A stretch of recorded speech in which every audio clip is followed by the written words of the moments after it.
Bonjour, je suis Loban Malo, percussionniste djembé fola, chanteur, auteur, compositeur, interprète.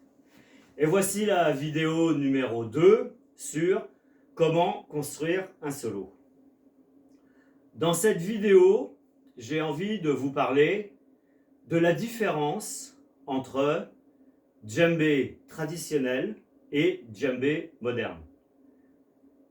Donc en fait, déjà à la base, les choses que je pourrais dire, c'est que le djembé traditionnel est un djembé participatif et le djembé moderne est un djembé démonstratif. Participatif, ça veut dire quoi? Ça veut dire que qui dit traditionnel dit déjà en village, en brousse, à la campagne. On va beaucoup plus difficilement trouver un djembé traditionnel en ville, en ballet ou à l'extérieur des pays africains.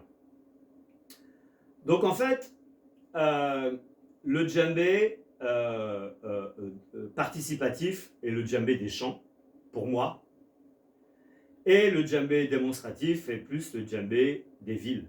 Et je pourrais même dire autre chose, le djembé traditionnel pour moi est un djembé plus pour le corps, et le djembé moderne, pour moi, est un djembé pour les oreilles.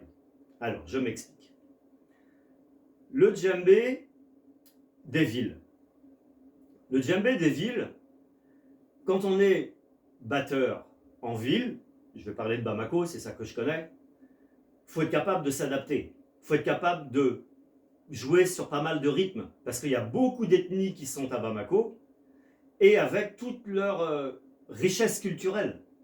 Donc ça veut dire qu'un batteur malinké peut se retrouver à jouer des rythmes Peul, des rythmes Bamana, des rythmes Bozo, etc., etc. Et il faut qu'il se débrouille. S'il ne connaît pas, il faut qu'il se débrouille. Ça peut arriver. Donc il faut être capable de jouer sur beaucoup de rythmes.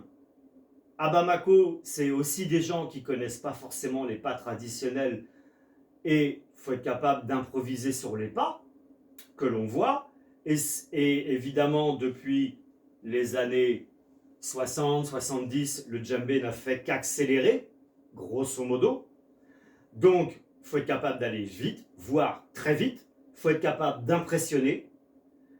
Voilà. Et souvent, les batteurs de Bamako n'ont pas une culture très approfondie d'un rythme, mais ils ont une culture plus large sur beaucoup de rythmes.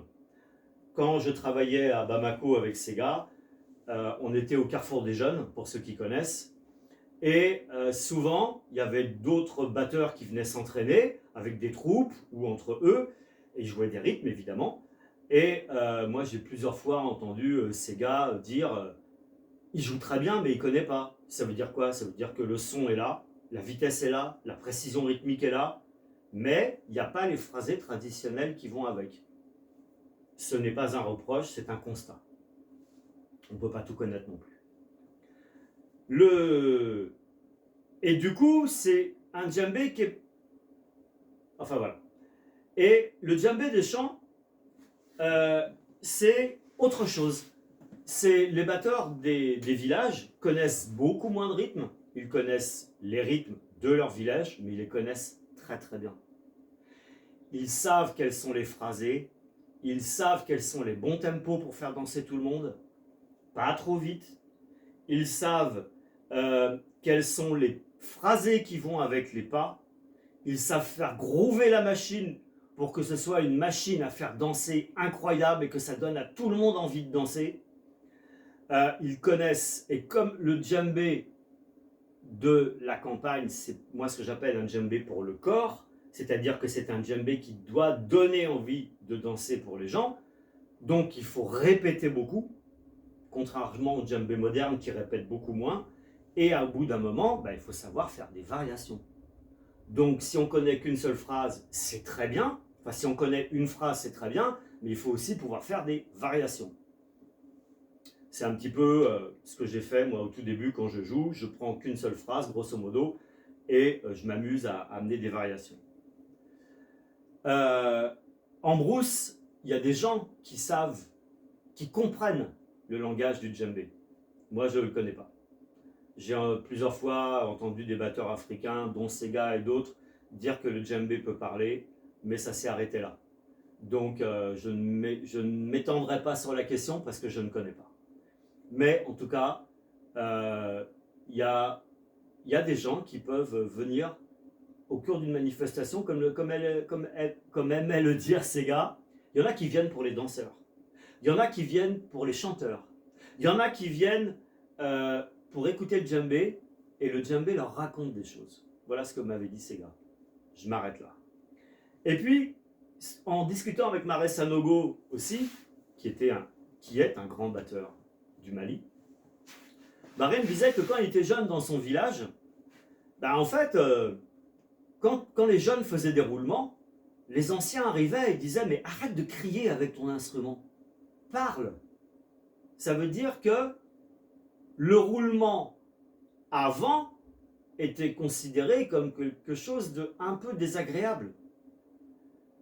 Et ils préféraient les phraser. Et maintenant, si on n'est pas capable de rouler dans le jeu moderne, on n'est pas un batteur complet. Je ne porte pas de jugement, je dis un petit peu comment c'est vu un peu actuellement. Donc le roulement est un élément incontournable du djembé moderne, alors que le phrasé est un élément incontournable du djembé traditionnel. Voilà.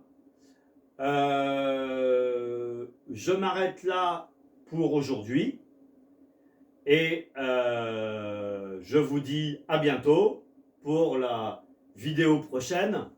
Pour l'instant, il y a beaucoup d'explications et dans les vidéos après, c'est plus par le jeu que je vous expliquerai les restes des concepts que moi j'ai mis en place. Enfin, j'ai rien inventé, hein.